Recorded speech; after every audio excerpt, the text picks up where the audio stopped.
جب سے عمران خان صاحب کو حکومت سے ہٹایا گیا ہے، چند لوگ یہ کہتے ہیں کہ بالکل آئینی طریقہ تھا، نو کانفیڈنس موشن کے ذریعے ہٹایا گیا، اور چند لوگ یہ کہتے ہیں خان صاحب کے حامی کہ انٹرنیشنل اسٹیبلشمنٹ خصوصی طور پہ امریکہ نے ہماری فوج کے ساتھ مل کے جنرل قمر جاوید باجوہ صاحب کے ساتھ مل کے ایک سازش کی اور عمران خان صاحب کو حکومت سے ہٹا دیا۔ اسی کے بعد سے خان صاحب کا یہ بیانیہ سامنے آیا ہے، خاص طور پر جب ریسنٹلی پاکستان میں پیٹرول قریباً 90 روپے مہنگا ہو گیا کہ خان صاحب کی حکومت رشیا سے، روس سے قریباً 30% کم پر 30% کم پیسوں پر تیل خریدنے والی تھی۔ کیا اس بات میں کوئی حقیقت ہے؟ اور کیا خان صاحب یہ معاہدہ کر کے چلے گئے تھے؟ اور اگر یہ معاہدہ پہلے نہیں ہوا تھا تو کیا اب ہم کر سکتے ہیں؟ اور اگر ہم نے یہ معاہدہ کر لیا تو ہمیں اس کے کیا نتائج بھگتنے پڑیں گے؟ آئیے سمجھتے ہیں۔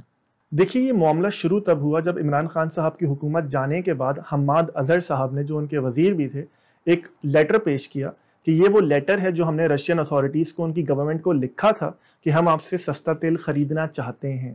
یہ لیٹر حماد اظہر صاحب نے قریباً 10 دن پہلے لکھا کہ جب ان کی حکومت جانے والی تھی، اور خان صاحب نے اپنا پورا بیانیہ ہی اس پہ کھڑا کیا کہ یہ لوگ تو ہیں ہی غدار، جو اب حکومت پہ آئے ہیں یہ تو ہیں ہی غلام، تبھی یہ رشیا کے حق میں تیل لینے کے لیے امریکہ کے سامنے، ویسٹ کے سامنے کھڑے نہیں ہو رہے۔ اور خان صاحب نے کیونکہ ایبسلیوٹلی ناٹ کہا تھا، رشیا کے ساتھ تعلقات بڑھا رہے تھے، اس لیے ان کی حکومت کو گرا دیا گیا۔ اور اس میں خاص طور پر وہ انڈیا کو مینشن کرتے ہیں کہ دیکھو وہ ہمارا پڑوسی ہے، وہ بھی تو رشیا سے تیل لے رہا ہے۔ تو پہلے انڈیا کو اینالائز کرتے ہیں۔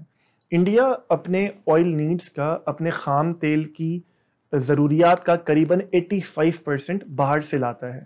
رشیا یوکرین وار سے پہلے قریباً 1 سے 2%، 1 سے 2% تک رشیا سے انڈیا آئل خرید رہا تھا۔ رشیا یوکرین وار کے بعد کیونکہ اب ان پہ سینکشنز لگ گئے تھے تو انہیں اپنا تیل بیچنا تھا، تو رشیا نے سینکشنز کے بعد اپنے تیل کو کم دام پر بیچنے کی پیشکش کی دنیا کو، اور انڈیا نے اس سے فائدہ اٹھایا۔ قریباً $30 سستا تیل انڈیا نے رشیا سے لیا، اور اب کی صورتحال یہ ہے کہ جون میں قریباً 18% رشین آئل آ رہا ہے انڈیا کے پاس۔ اب واپس پہلے موقع پر چلتے ہیں، انڈیا یہ کر رہا ہے تو کیا خان صاحب کی حکومت یہ معاہدہ یا کم از کم MOU سائن کر کے گئی تھی؟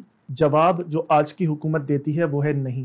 خان صاحب کے لوگ اور ان کے حمایتی اور ان کے وزراء کہتے ہیں کہ ہماری بات چیت چل رہی تھی، ہم آلموسٹ MOU سائن کرنے والے تھے۔ اس پر رشیا کی طرف سے کیا بیانات آئے ہیں دیکھیے۔ My question was about the claims being made by Imran Khan that Russia has offered me 30% less price for petrol and wheat. The other side, those who are opposing Imran Khan, they say that there was no MOU signed or no agreement signed. There are nothing in the papers in the ministries about this claim that 30% less price for wheat and oil was offered from Russia. I can confirm that we didn't conclude any MOU. Okay. But Imran Khan doesn't say that we concluded an MOU. دوسری بات اب یہ ہے کہ چلیں خان صاحب نے نہیں خریدا تو آج کی حکومت خرید لے، یہ جگر دکھائے، یہ ویسٹ کے سامنے، امریکہ کے سامنے، سعودی عرب کے سامنے، جو لوگ تمام آئل بیچتے ہیں اور جن سے ہمارے تعلقات اور تجارت ہے، ان کے سامنے کھڑے ہو کے رشیا سے آئل لے لیں۔ اس میں چند مسائل ہیں، وہ دیکھتے ہیں۔ سب سے پہلے مسئلہ اور سب سے پہلا سوال یہ کھڑا ہوتا ہے کہ رشیا سے جو کروڈ آئل آئے گا، خام تیل، ہماری ریفائنریز اسے ریفائن کر سکتی ہیں یا نہیں؟ اس میں دو آراء پائی جاتی ہیں۔ ایک رائے جو کہ جمہور کی ہے وہ یہ کہ ہمارے پاس وہ ریفائنری نہیں ہے، اور اگر ہم یہ کوشش کرنے جائیں تو کم از کم 2 سال چاہیے ہمیں وہ آئل ریفائن کرنے کے لیے۔ دوسری طرف یہ رائے ہے کہ ہماری چند ریفائنریز ہیں جو اس آئل کو ریفائن کر سکتی ہیں، ورنہ ہم چائنا یا دوسرے ممالک سے اس کو ریفائن کروا لیں گے۔ اب ظاہر ہے اگر ہم رشیا سے آئل خریدیں گے تو جن سے ہم پہلے آئل لے رہے ہیں ان کی اوور آل ایکسپورٹ جو ہم کو ہے وہ کم ہو جائے گی۔ تو ابھی ہم سعودی عرب سے آئل لیتے ہیں، کویت سے آئل لیتے ہیں، قطر سے آئل لیتے ہیں، عمان سے آئل لیتے ہیں، یعنی کہ مڈل ایسٹ سے آئل لیتے ہیں۔ اب دیکھیے، مڈل ایسٹ کے ممالک ہمیں صرف آئل نہیں دیتے، ہمیں وہ آئل ادھار پہ دیتے ہیں کہ آج آئل لے لو اور پیسے سال بعد، 2 سال بعد بھی دے دینا۔ تو اگر ہم رشیا سے آئل لیتے ہیں تو ظاہر ہے انہیں اچھا تو نہیں لگے گا، تو ہو سکتا ہے ہماری یہ آزادی ختم ہو جائے۔ دوسری بات، وہ صرف ہمیں ادھار پہ تیل نہیں دیتے، جب بھی ہمیں مشکل پیش آتی ہے تو ہمارے اکاؤنٹس میں ڈالر رکھوا دیتے ہیں تاکہ ہمارا بیلنس آف پیمنٹ برقرار رہ سکے۔ اور آج بھی کہا جاتا ہے کہ تقریباً 40% حصہ ہمارے اکاؤنٹس میں ان کے پیسوں کا ہے. تو ظاہر ہے جب اب ان سے آئل نہیں لیں گے اور رشیا سے اپنی ضروریات کچھ حد تک پوری کرنے کی کوشش کریں گے تو یہ وہ ان کے پیسے ہیں تو شاید وہ ہم سے واپس بھی لے سکتے ہیں. اور ہم نے لکھ کے دیا ہوا ہے کہ ہم 72 گھنٹے کے نوٹس پہ انہیں یہ پیسے واپس کر دیں گے. اور یاد رکھنا چاہیے کہ خان صاحب کی حکومت کے ساتھ یہ معاہدہ ہوا تھا ان کا. تیسرا نقصان ہمیں یہ ہو سکتا ہے کہ گلف میں بے بہا پاکستانی جا کے کام کرتے ہیں, روزی روٹی تلاش کرتے ہیں اپنے گھر والوں کا اور اپنا پیٹ پالتے ہیں. اور ایسا بھی نہیں ہے کہ پاکستانی میجورٹی اتنی اسکلڈ ہے کہ انہیں ریپلیس نہیں کیا جا سکتا. اگر ہمارے تعلقات ان سے اس معاملے میں خراب ہوتے ہیں تو بہت آرام سے انڈینز, بنگالی, فلپینی اور دنیا کے تمام ممالک کے لوگ ہمیں ریپلیس کر سکتے ہیں. اور یہ بات اٹھی ہوئی تھی کہ جب عمران خان صاحب سے ملنے محمد بن سلمان آئے تھے, آپ اس وقت کے اخبارات اٹھا کے دیکھ لیجئے. تو اس بات کو سمجھنے کے لیے آپ کو انٹرنیشنل ریلیشنز میں کوئی ڈگری نہیں چاہیے, پبلک پالیسی کو سمجھنے کی ضرورت نہیں ہے, سیاست میں بھی کوئی ماسٹرز کی ڈگری نہیں چاہیے. اس کا فیصلہ آپ خود کر لیجئے کہ یہ وہ ممالک جو ہمیں ادھار پہ تیل دیتے ہیں, ہمارے پاس پیسے رکھوا دیتے ہیں جب ہمیں ضرورت پڑتی ہے, اور ہمارے بے تحاشا لوگوں کو اکوموڈیٹ کرتے ہیں, انہیں کیسا لگے گا کہ جب ہم رشیا سے کسی اور ملک سے نقد پہ پیسے دے کر تیل خریدیں گے؟ اس کا فیصلہ آپ خود کیجئے. دوسرا بہت بڑا خمیازہ جو ہمیں بھگتنا پڑ سکتا ہے وہ یہ کہ ہماری ایکسپورٹس, پاکستان کی ایکسپورٹس تقریباً $30 بلین ہیں, جس میں سے $7 بلین ہم یو ایس کو ایکسپورٹ کرتے ہیں اور قریباً $8 بلین ہم یورپی یونین کو ایکسپورٹ کرتے ہیں. کیونکہ ویسٹ کی طرف سے رشیا پہ سینکشنز لگے ہیں, کیونکہ ویسٹ کی طرف سے, امریکہ کی طرف سے, یورپی یونین کی طرف سے ان پر سینکشنز لگے ہیں, اور وہ رشیا یوکرین جنگ میں یوکرین کی طرف کھڑے ہیں اور رشیا کے مخالف کھڑے ہیں. تو ہو سکتا ہے کہ ہمیں اپنی ان ایکسپورٹس کا بھی خمیازہ کچھ حد تک بھگتنا پڑے وہ تیل لینے کے لیے. چلیے یہ سب بھی چھوڑ دیتے ہیں کہ رشیا سے تیل لینے کے بعد ہم ڈپلومیسی کے ذریعے مڈل ایسٹ کے ممالک کو سمجھا لیں, ہم یو ایس اور یورپ کو سمجھا لیں کہ ہماری یہ ڈپلومیسی ہے, ہماری مجبوری ہے, یا پھر ہم اپنے کچھ اور ایکسپورٹ کے ذریعے تلاش کریں. لیکن کیا آپ جانتے ہیں کہ رشیا اس وقت جس سے جنگ میں ہے یوکرین, وہ ہمارے ڈیفنس ایکوپمنٹس کا, ڈیفنس میزائلز کا, ڈیفنس پیکٹس کا, ڈیفنس ڈیزائنز کا بہت بڑا پارٹنر ہے.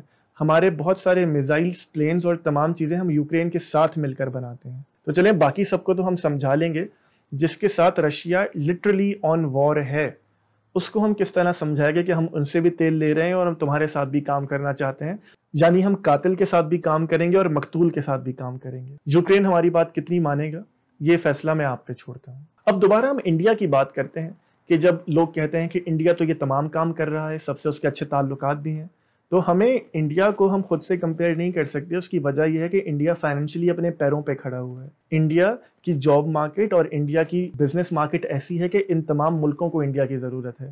اور صرف یہ نہیں, انڈیا نے اپنے سفارتی تعلقات, ڈپلومیٹک ریلیشنز ان سب ممالک کے ساتھ دہائیوں پر محیط اچھے رکھے ہیں جو ہم نے نہیں کیے. یہیں پہ ہمیں یہ سمجھنے کی ضرورت ہے کہ یہ بنیادی مسئلہ پیدا ہوا کیوں. کہ دیکھیے اس جنگ کے بعد, رشیا یوکرین جنگ کے بعد آئل پرائزز کو پر لگ گئے اور بے تحاشا مہنگی ہو گئی.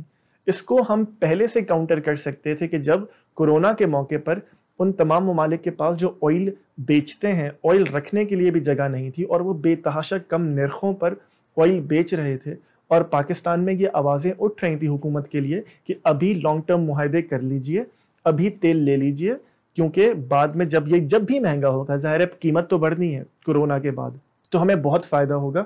اور دنیا میں چند ممالک نے لیا بھی. اس وقت اگر ہم یہ تیل لے لیتے تو آج یہ مشکل ہمیں پیش اتنی حد تک نہیں آتی, اور یہ تیل اس وقت نہیں لیا گیا. اور ہمیں یاد رکھنا چاہیے کہ عمران خان صاحب کی حکومت نے یہ تیل نہیں لیا تھا. چلیے اسے آپ کہہ سکتے ہیں کہ یہ تعبیر کی غلطی تھی, اس کو اتنا پری ایمپٹ نہیں کیا تھا, نہیں سمجھ آیا, ٹھیک ہے. لیکن خان صاحب انڈیپینڈنٹ فارن پالیسی چاہتے ہیں, تبھی ان کے سامنے کھڑے ہیں. وہ ایکسپورٹس کو بھی سبسٹیٹیوٹ کرنے کو تیار ہیں, وہ یوکرین کو بھی منا لیں گے, وہ مڈل ایسٹ کو بھی منا لیں گے. تو انسان جب پاور میں ہوتا ہے اس کا عمل بتاتا ہے کہ اس نے کیا کیا, نہ کہ اس کے الفاظ بتاتے ہیں کہ وہ کیا کرنا چاہتا ہے. ہمارے برابر میں ایران ہے, اور آپ سب جانتے ہیں کہ ایرانی آئل ہمارے پاس اسمگل ہو کے آتا ہے. تو اگر اتنی ہی انڈیپینڈنٹ فارن پالیسی خان صاحب بنانا چاہتے تھے تو سب سے پہلے تو ہمیں ایران سے تیل منگوانا چاہیے تھا. اگین پھر وہ دو سوال کھڑے ہوتے ہیں کہ کیا ہماری ریفائنریز اس آئل کو ریفائن کر سکتی ہیں؟ تو جواب ہے ہاں, ہماری موجودہ ریفائنریز اور سب اس پر متفق ہیں کہ اسے ریفائن کر سکتی ہیں. دوسری بات یہ کہ خان صاحب اتنا بڑا معاہدہ کرتے کیسے؟ انٹرنیشنل ریلیشنز ایسے تھے, کورونا تھا, تمام معاملہ تھا. تو آپ کو یہ یاد ہونا چاہیے کہ زرداری صاحب کی حکومت، پیپلز پارٹی کی حکومت، Pakistan Iran gas pipeline کا معاہدہ کر گئی تھی. ہمیں صرف اپنی طرف کی پائپ لائن بنانی تھی. کیونکہ زرداری صاحب کی حکومت کے بالکل اواخر میں یہ معاملہ ہوا تو انہیں تو بنانے کا موقع نہیں ملا. اس کے بعد نواز شریف صاحب نے بھی اس کو بیک برنر پہ رکھ دیا. ابھی میں خان صاحب کے سپورٹرز سے بات کر رہا ہوں کہ چلیے نواز شریف صاحب تو آپ ابھی کہہ رہے ہیں نا کہ وہ بک گئے ہیں اور وہ ان کی تمام پارٹی تو غلام ہے. خان صاحب نے آ کر ایک بار بھی اس گیس پائپ لائن کا نام تک نہیں لیا. یہ تو کجا کہ ہم ان سے تیل خریدتے اور سب، اور کیونکہ وہ ہم سے اتنا قریب ہے، ٹرانسپورٹیشن کاسٹ بھی نہیں لگتی، ہم ریفائن بھی کر سکتے ہیں، تو ہم ان سے تیل خریدتے تو ہمارا یہ مسئلہ بے تحاشا حد تک ختم ہو جاتا. ہم نے یہ تیل کیوں نہیں خریدا؟ کیونکہ ایران پہ سینکشنز تھے. میں دوبارہ اپنی بات کو دہراؤں گا کہ اگر خان صاحب اتنی انڈیپینڈنٹ فارن پالیسی چاہتے تھے تو یہ تقریباً تمام معاملہ ہوا تھا. اپنی طرف کی پائپ لائن بناتے، ایران سے گیس خرید لیتے، نہیں خریدی. دوسری طرف ان کی جو کلئی کھلتی ہے انڈیپینڈنٹ فارن پالیسی کی کہ جب فرانس میں رسول خدا کی ذات کے خلاف کچھ معاملات ہوئے اور تحریک لبیک پاکستان نے ملک گیر احتجاج کیا، دھرنے دیے اور کہا کہ فرینچ ایمبیسڈر کو نکال دیجئے، تو خان صاحب نے کہا تھا کہ ہم فرینچ ایمبیسڈر کو نہیں نکال سکتے کیونکہ ہمیں ان کی ضرورت ہے، ہم اس طرح انڈیپینڈنٹ فیصلے نہیں لے سکتے، ہماری اکانومی ڈوب جائے گی. اور یہ یاد رکھیے کہ فرانس سے تو ہمارے اس طرح کے تعلقات بھی نہیں ہیں، جبکہ مڈل ایسٹ کے ساتھ ہمارے کیا تعلقات ہیں میں آپ کو بتا چکا، یورپ اور امریکہ کے ساتھ ہمارے کیا تعلقات ہیں میں آپ کو بتا چکا. خان صاحب نے ایگزیکٹلی کیا کہا تھا دیکھیے. اور 50 مسلمان ملک ہیں، کوئی بھی اس طرح نہیں کر رہا، کوئی وہاں کہیں مظاہرے نہیں ہوئے، وہ بھی نہیں کہہ رہے کہ ایمبیسڈر کو واپس بھیجو. تو اس کا پہلے تو کوئی فرق نہیں پڑنا لگا فرانس کو. لیکن میں آپ کو یہ بتاؤں پاکستان کو کیا فرق پڑے گا. سب سے بڑا فرق یہ پڑے گا ہمارے ملک کو کہ بڑی مشکلوں سے ہماری معیشت اٹھ رہی ہے. بڑی دیر کے بعد پاکستان کے اندر انڈسٹری اوپر جا رہی ہے اور لارج اسکیل انڈسٹری بڑی دیر کے بعد اٹھ رہی ہے. نوکریاں مل رہی ہیں لوگوں کو. ہمارے ملک میں دولت میں اضافہ ہو رہا ہے. ہماری ایکسپورٹس بڑھ رہی ہیں. ہمارا روپیہ مضبوط ہو رہا ہے. بڑی دیر کے بعد روپیہ مضبوط ہوتا جا رہا ہے.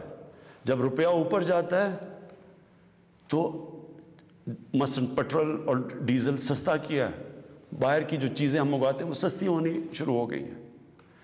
جب ہم فرانس کے ایمبیسڈر کو واپس بھیج کے تعلقات توڑیں گے ان سے، اس کا مطلب کہ یورپین یونین سے ہم تعلقات توڑیں گے.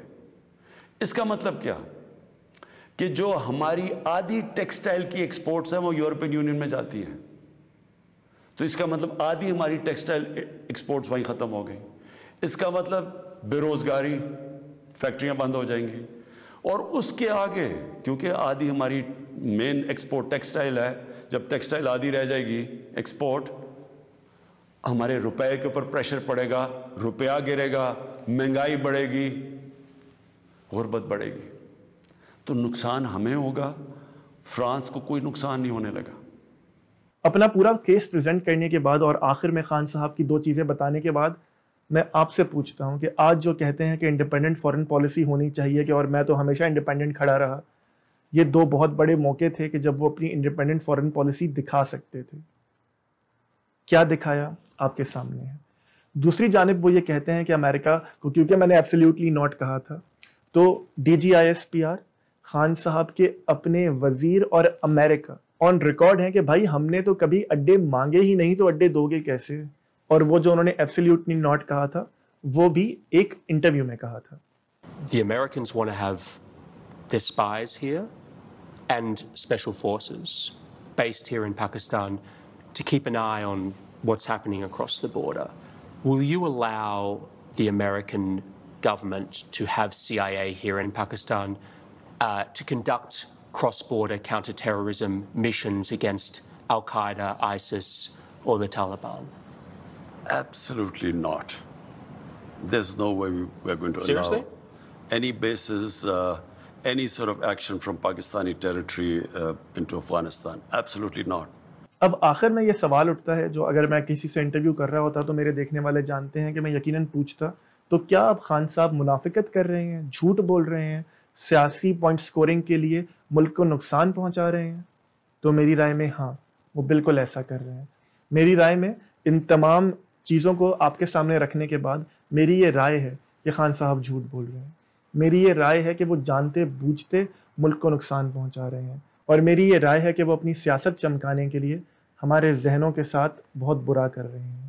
لیکن یہ میری رائے ہے، آپ کو بھی اپنی رائے رکھنے کا حق ہے۔ ایک صحافی کا کام صرف یہ ہوتا ہے کہ فیکٹس آپ کے سامنے پروڈیوس کر کے آخر میں اس کو اینالائز کر دے۔ فیکٹس آپ کے سامنے ہیں، انالیسس پر یقیناً آپ مجھ سے اختلاف رکھ سکتے ہیں، لیکن ان فیکٹس کے بارے میں آپ کیا سوچتے ہیں؟ آپ اب ان چیزوں کو کیسے دیکھتے ہیں؟ مجھے کمنٹس میں ضرور بتائیے۔ ساتھ ہی کیونکہ ہم نے رشیا یوکرین جنگ کی بات کی تو فیصل وڑائچ صاحب کے ساتھ ہم نے تفصیلی انٹرویو کیا اس جنگ کو سمجھنے کے لیے، اس انٹرویو کو آپ یہاں پہ دیکھ سکتے ہیں۔ اس پورے معاملے میں یہ سمجھنا بھی ضروری ہے کہ انڈیپینڈنٹ فارن پالیسی کیسے بنتی ہے اور آج کی دنیا کیا ہے، اسے سمجھنے کے لیے یہ ویڈیو دیکھیے، اور اگر آپ کو لگتا ہے کہ آپ کو ہمارا چینل سبسکرائب کرنا چاہیے تو یہاں پر ضرور کلک کیجیے۔